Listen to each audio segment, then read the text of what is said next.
Seu filho costuma procrastinar, fica sempre falando que vai fazer alguma coisa, que depois ele faz. E aí, o que fazer? Vamos falar sobre isso? Crianças, adolescentes, jovens e até adultos muitas vezes têm a dificuldade de fazer as coisas e ficam procrastinando. Procrastinar é deixar para depois uma coisa que você poderia fazer agora. Deixar para a última hora, no último minuto, né? E aí as pessoas às vezes estão esperando alguma atividade, estão esperando que o filho termine alguma coisa e ele fica lá, né? Enrolando, demorando para começar, não termina. Então é importante os pais ajudarem os filhos a conseguirem fazer as coisas conforme um tempo determinado. Claro que não precisa ser muito rígido. Por exemplo, vamos dizer que a criança tenha que arrumar o quarto. Você pode até dar uma margem de tempo para ela arrumar esse quarto. Mas se ela, por exemplo, não arrumou o quarto, passou-se ali várias horas e você viu que ela não arrumou o quarto, mas aí chega lá a hora dela brincar com os colegas. Ela tem aquele tempo para brincar. Daí você vai ter que dizer para ela que não dá para ela brincar com os colegas. Você vai dizer: quando você terminar de arrumar o seu quarto, aí você pode brincar com seus colegas. Então é importante que a gente estabeleça determinados limites de tempo para que uma tarefa seja concluída. Então é importante envolver os filhos numa rotina. É importante que eles tenham uma rotina já de estudar, de fazer as tarefas de casa, ajudar nas tarefas domésticas, e o tempo dele brincar, tempo dele descansar, tempo dele fazer outras atividades extras. Então, quando ele tem essa rotina já estabelecida, ajuda muito, evita muito que a criança, que o adolescente fique procrastinando. Se seu filho ficou procrastinando, por exemplo, por fazer um trabalho de escola e ficou enrolando até a última hora, não vá lá e ajude ele na última hora à noite, que ele tem que entregar aquele trabalho no outro dia. Não. Você deixe ele sofrer as consequências, passar pelas consequências dele ter procrastinado. Se ele passar por aquelas consequências, ele vai entender que precisa fazer as coisas no tempo certo para que ele não passe para aqueles constrangimentos, para que ele não passe para aquelas ansiedades e fique ali deixando as coisas para a última hora. Perceba também se seu filho não está sobrecarregado de tarefas. Às vezes ele tem muitas coisas a fazer, estudar para a escola, estudar alguma língua estrangeira, fazer esportes, fazer muitas atividades extras. Então, verifique se seu filho também não tem muitas coisas a fazer. O nosso cérebro, quando a gente vê que tem muitas coisas a fazer, ele meio que tenta deixar você mais confortável possível. É comum, quando a gente tem muitas coisas para fazer, ficar enrolando, porque aquilo parece ser difícil, cansativo, e seu cérebro, que não é bobo nem nada, dá aquele sinal tipo, ai, como é difícil, ai, estou cansado. Então, vê se não tem muitas coisas ao seu filho fazer. Pode também se dividir em tarefas menores.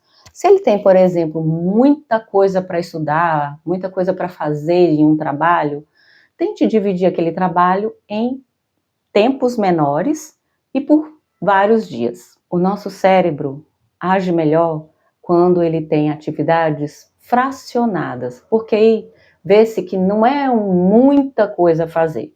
Muitos estudantes fazem isso, principalmente quem está no ensino médio, que tem muita coisa para estudar, muita coisa para fazer, vestibular e outras coisas a estudar. É importante que eles tenham atividades, momentos fracionados, que ele faça uma programação do que vai estudar, quantos minutos. É importante ter minutos, de 10 a 15 minutos para estudar determinada matéria, se for uma criança menor, que tem uma atenção menor. Adolescentes, né, já podem ter uma meia hora de estudos ali, depois dar uma pausa, depois mais 30 minutos de estudo.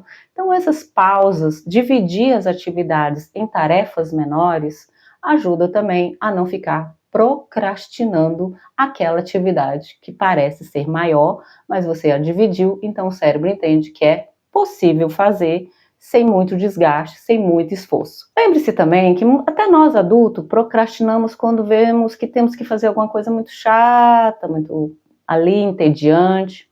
Então, claro que as crianças e os adolescentes também vão sentir, né, vão deixar de fazer certas coisas, vão deixar para a última hora, ou coisas que são mais chatas, que são mais entediantes.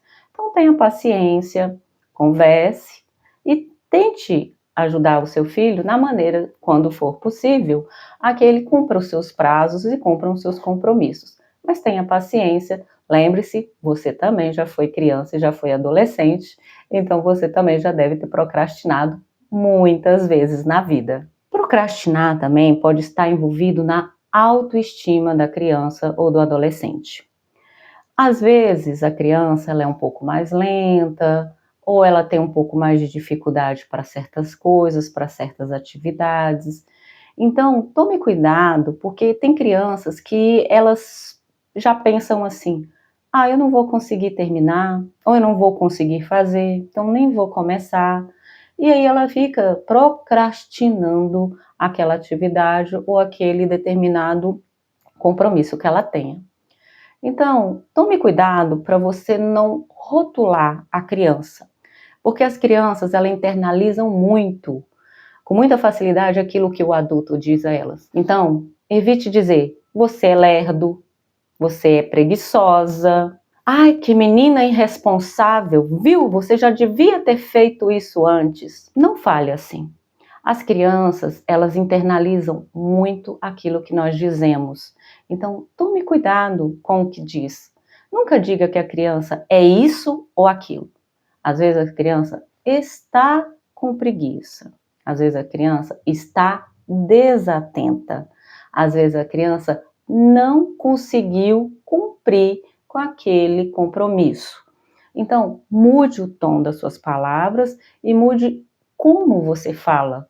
As crianças, elas têm muita dificuldade em algumas determinadas situações, em determinadas atividades. Então, esteja disposto a ajudar. Tenha paciência e converse com a criança para entender qual é a dificuldade dela e a ajude fazendo uma rotina no quadro de rotinas.